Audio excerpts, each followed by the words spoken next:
कृपया ध्यान दीजिए मुंबई छत्रपति शिवाजी महाराज। नमस्कार मंडळी, विषय वेगळा यूट्यूब चॅनलमध्ये आपलं हार्दिक स्वागत आहे कणकवलीमध्ये। तर चला पाहूया कणकवली स्टेशनचं बदललेलं रूप।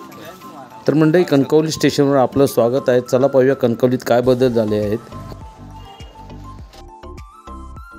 आणि हे आहेत कोकण रेल्वेचे जनक मधु दंडवतेजी।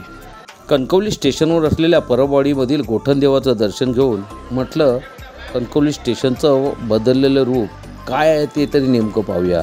भव्य दिव्य असं सभामंडप बनवलेलं आहे, ज्यामध्ये लोक येऊन उन्हातानाचे थांबू शकतात, पावसाळ्यात थांबू शकतात। छान असं गोठणदेवाचं मंदिरसुद्धा इथे बनवलेलं आहे। अरे बापरे, केवढी मोठी ही गोगलगाय! असं वाटतं हिच्या पाठीवर बसून एक सैर सपाटा करून यावा कणकवली शहराचा। स्टेशनवर आल्यावर असं वाटतं की स्टेशनवर आलो आहे की राणीच्या बागेत आलो आहे। आणि या बागेत गेलात ना की सिमेंटचे छान छान प्राण्यांचे पुतळे बनवलेले आहेत। लहान मुलांना जर इथे सोडलात ना ते अर्धा एक तास तरी येणार नाहीत बाहेर। छान खेळण्यासाठी सुद्धा मुलांच्या तिथे सोय आहे। म्हणजे नुसतं कणकवलीच नाही तर कुडाळ, सावंतवाडी, चिपळूण, रत्नागिरी ही स्टेशनसुद्धा अप्रतिम बनवलेले आहेत। बाहेरून एखादा व्यक्ती जर आला ना तर म्हणेल, अरे एअरपोर्टवर आलो आहे की काय, इतकं सुसज्ज। अरे बापरे, क्षणासाठी मी घाबरलोच हो। अचानक गवारेडासमोर आल्यासारखं मला वाटलं। पण हा सुद्धा एक पुतळा आहे, पण कसा खरोखर जिवंत वाटतो। मित्रांनो, कणकवली स्टेशन तर फार सुंदर बनवलेलंच आहे, पण इथे जे तुम्हाला माहिती देणारे जे फोटो लावलेले आहेत ना ते पाहून तुम्हाला हे कळेल की कणकवलीमध्ये आल्याच्या नंतर इथून तुम्ही काय काय निसर्गरम्य ठिकाणं पाहू शकता।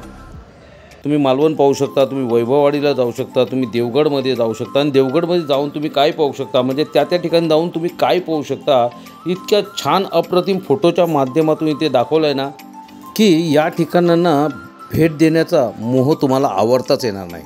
ज्याने कोणी हे फोटो काढले आहेत ना, अतिशय सुपर छान फोटो काढलेले आहेत। म्हणजे त्या फोटोसमोर तुम्ही उभं राहून जर फोटो काढलात ना, सेल्फी काढलात त्यासोबत, असं वाटेल की तुम्ही त्या ठिकाणी उभे आहात। म्हणजे याबद्दल मी काही जास्त बोलत नाहीत, पण हे फोटो पाहिल्यावर ना हे फोटोज तुम्हाला सांगतील की सिंधुदुर्ग जिल्हा किती विविधतेने आणि किती निसर्गाने नटलेला आहे। फोटोमध्ये जर ही ठिकाणं, हा निसर्ग इतका छान दिसतोय तर प्रत्यक्षात हा कसा असेल, आणि हा प्रत्यक्षात पाहायचा असेल तर या ठिकाणी तुम्हाला नक्की जावं लागेल। आमच्या कोकणी लोकांचं स्वागतपर एक वाक्य असा, यावा कोकण आपलोच असा। आपलोच असा करो, पण येवा, बघा, त्याची आठवणी घेऊन घरात जावा। तर मंडळी, मी ज्या कामासाठी इल्लय त्या कामाधी करतोय, त्या करून झाला की परत मुंबईत जाताना रात्री कणकवली स्टेशन कसा दिसता, आणखी तुमका कणकवली स्टेशनवर आणखी काय काय माहिती नवीन देव गावता ती मी बघतोय, तर रात्री भेटाया। तर मंडळी, रात्री स्टेशनवर इलंय, माझी गाडी होती मंगला लक्षद्वीप, ती 1-1.5 तास लेट होती। म्हटलं तवसर काय करूया, तर म्हटलं तुमका कणकवली रेल्वे स्टेशनवरचा वेळापत्रक दाखवूया। कणकवली स्टेशनवर थांबणारी गाडी आहे आणि इथून मुंबईत सुटणारी गाडी आहे। पावसाळी वेळापत्रक ह्या तुम्ही पाहू शकता। आणि मंडळी, कोकण रेल्वेचं पूर्ण रूट बघा। कोकण रेल्वे मुंबई छत्रपती शिवाजी महाराज टर्मिनसवरनं सुटल्याच्या नंतर ती भारताच्या कुठल्या टोकापर्यंत जातात त्याचं हे पूर्ण मॅप आहे कणकवली स्टेशनवर दिलेलो आहे, हे तुमच्या माहितीसाठी।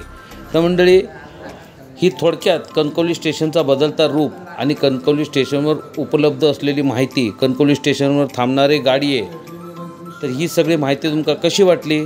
माहिती जर आवडली असेल तर माझ्या व्हिडिओला लाईक करा, शेअर करा, कमेंट करा।